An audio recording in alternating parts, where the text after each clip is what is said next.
একটু বসেন না, একটু ভাবেন যে আমাকে চলে যেতে হবে, চলে যেতে হবে। এই কোলাহল, এই ব্যস্ততা, এগুলো থাকবে, থাকবো না আমি। সাইয়েদনা ওমর ফারুক বলেছেন, মুতু ক্বাবলা আন তামুতু, মরার আগে একবার মরো। হাসিবু ক্বাবলা আন তুহাসাবু আলাইকুম, তোমার হিসাব নেওয়ার আগে তুমি একবার নিজের হিসাবটা করো না।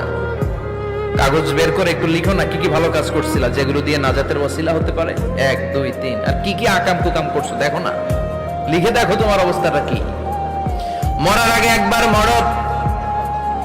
মরার আগে খাটের মধ্যে শুয়ে শটান করে চোখ বন্ধ করে একবার মরার ভান করে দেখেন কেমন লাগে।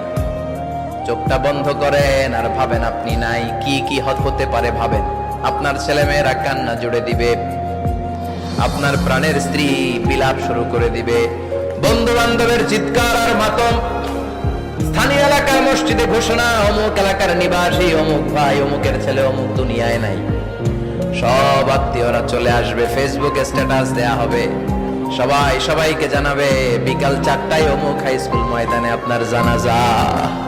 ছুটে আসবে, সবাই ছুটে আসবে আপনাকে শেষ বিদায় দিতে, গুড বাই জানানোর জন্য, আল ওয়াদা, বিদায় জানাতে আসবে সবাই। 4 তাকবীর দিয়ে আপনার জানাজা হবে, অশ্রুসিক্ত জানাজায় আপনার বিদায় হবে, কাঠের খাটিয়ার মধ্যে করে কাঁধে তুলে আপনার কবরে নেওয়া হবে। আগে থেকে খুঁড়ে রাখা